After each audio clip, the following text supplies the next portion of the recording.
कहना चाहिए कि जो संसार में आए उनको हम शिष्य की तरह से देख सकते हैं। ये शिष्य के द्योतक है और हमारे भी शिष्यत्व की एक शक्ति है जिससे हम किसी के शिष्य हो सकते हैं। शिष्य स्वरूप इन लोगों ने बहुत छोटी उम्र में धनुर्विद्या सीखी थी और इस छोटेपन में ही उन्होंने रामायण आदि और संगीत पर बहुत ही कुछ प्रावीण्य पाया था। इसका मतलब यह है कि शिष्य को पूरी तरह से अपने गुरु को समर्पित होना चाहिए। यह शिष्य का जो स्वरूप है यह हमारे अंदर भी सबके स्थित है। और माँ जो कि शक्ति थी उसके प्रति वो पूरी तरह से समर्पित थे। उस वक्त श्री राम से भी लड़ने के लिए वो तैयार हो गए, वो कि अपने माँ के लिए। तो माँ को उन्होंने दुनिया में सबसे ऊंची चीज समझी और उस माँ ने भी अपने बच्चों को पालना, उनका संवर्धन करना, उनको धर्म में खड़ा करना और उनकी पूरी प्रगति करना एकमेव कर्तव्य किया। नहीं तो अपने आजकल की औरतें रात दिन रोते ही रहेंगे, मेरे पति ने छोड़ दिया, पति ने छोड़ दिया। और जब पति मिलेगा तो उससे लड़ती रहेंगी हर, और जब पति ने छोड़ दिया तो रोती रहेंगी। छोड़ दिया तो कोई बात, मेरे बच्चे हैं, इनको मुझे संभालना है और इनके प्रति कोई भी ऐसी बात नहीं होनी चाहिए कि जिससे मेरे बच्चों का कुछ कम रहे। ये एक सीता जी की एक विशेष जीवनी है कि उनकी वीरता और उनका साहस, ये हर स्त्री को अपने अंदर बताना चाहिए कि पति से अगर विछोह भी हो गया और किसी तरह से उससे दूर भी हट गए तो भी पति के कारण अपना नुकसान नहीं कर लेना, अपने बच्चों का नुकसान नहीं कर लेना, क्योंकि उनके लिए अपना जो कर्तव्य है वही परम चीज है। उस परम चीज से अटूट रहना चाहिए। यही हमारे सहयोग में शक्ति में जो पाया है उससे हर स्त्री को प्राप्त कर लेना चाहिए। श्री राम का जीवन भी जैसे अत्यंत शुद्ध और निर्मल था और उन्होंने अपने पत्नी के लिए सब चीज त्याग दी थी। जब से उनकी पत्नी वनवास में रह गई या जब उन्हें अकेला रहना पड़ा और जब उन्होंने उसका त्याग कर दिया तो उन्होंने भी दुनिया के जितने भी आराम थे उन्हें छोड़ दिया। उसके लिए आप जानते हैं कि वो कुश पे सोते थे, जमीन पर सोते थे और बगैर कुछ पैर में पहने हुए और बहुत साधु पुरुष जैसे कपड़े पहन के घूमते। ये जो है ये कहानियां नहीं, ये सत्य है। अपने दुनिया में इस भारतवर्ष में ऐसे अनेक लोग हैं जिनका जीवन एक बहुत ऊंचे किस्म का रहा और उन्होंने कभी ऐसी छोटी ऊंची बातें सोची। पर ये सारे आदर्श हमारे देश में आने के बाद ये हो गया कि जब हम इन आदर्शों को देखते हैं तो हमारे अंदर ढोंग आ गया कि हम सोचते हैं कि हाँ राम तो हमारे, हम राम को मानते हैं, राम का भजन कर दिया होगा।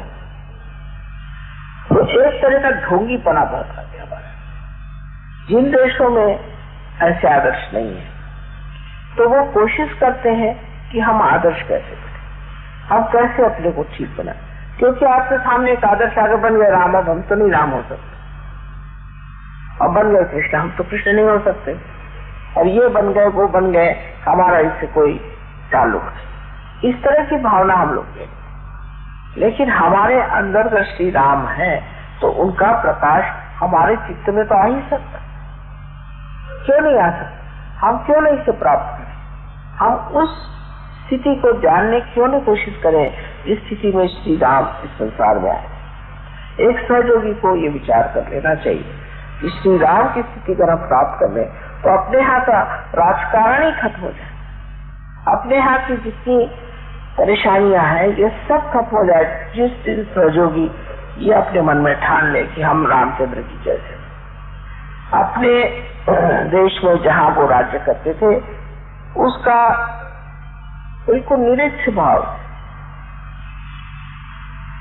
विदेह रूप से वो पालन करते और सब तरह की अच्छाइयां लोग में आए, उनमें धर्म आ जाए, पहली चीज उनके अंदर शिक्षा हो जाए उनकी उन्नति हो जाए, उनके अंदर महान आदर्शों की स्थापना हो, ऐसा उन्होंने पूरी समय प्रयत्न किया और उसके अपना जीवन बहुत आदर्शमत बना।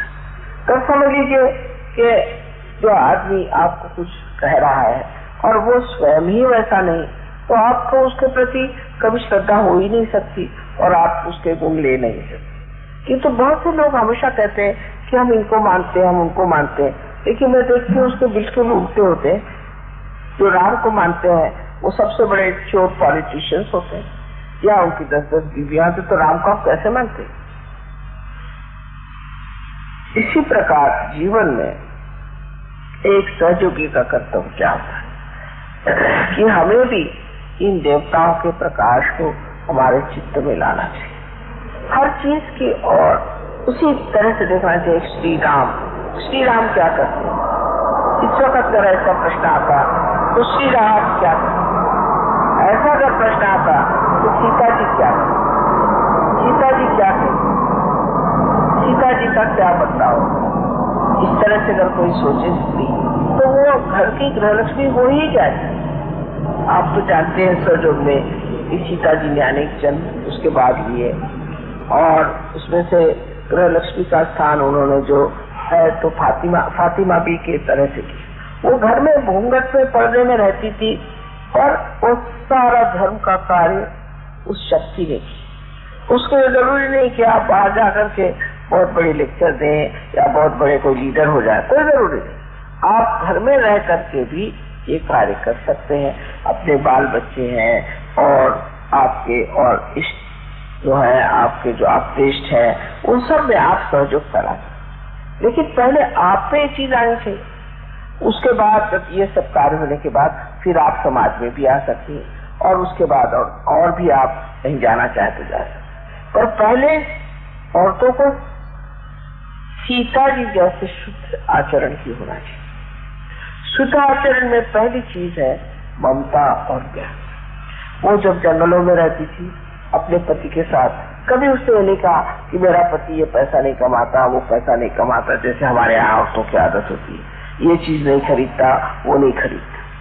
वो जंगल में है तो मैं भी जंगल में, वो जो खाते हैं वो मैं खाता, वो खाने से पहले मैं खा ले, ऐसा तो नहीं ना करती। वो खा ले, उनको खाना खिला दे, अपने देवर को खाना खिला दे, उसके बाद मैं खा लूं। इस पर औरतें ये सोचती हैं कि हमारे ऊपर बहुत ज्यादा हमारे ऊपर इससे प्रेशर आ जाता है, दबाव आ जाता है। ये बात नहीं। ये पृथ्वी तत्व जैसे स्त्री होती है, इसमें इतनी शक्ति है कि बहुत दबाव को खींच सकती है। और सारे दुनिया को देखिए कितने फल फूल आदि पत्तियां सब दे रहे। इसी प्रकार इस पृथ्वी तत्व के जैसे ही हम स्त्रियां हैं, हमारे अंदर इतनी शक्ति है कि हम सब तरह की चीज अपने अंदर समा सकते हैं और अपने अंदर से हम हमेशा प्रेम की वर्षा दें। ये हमारे अंदर परमात्मा ने शक्ति दी है। तो आप अगर ये शक्ति आपके अंदर अगर है, समझ लीजिए पंखा चल रहा है तो इसकी शक्ति जहां से आ रही है वो शक्ति के स्थान ज्यादा बड़ा है कि पंखा।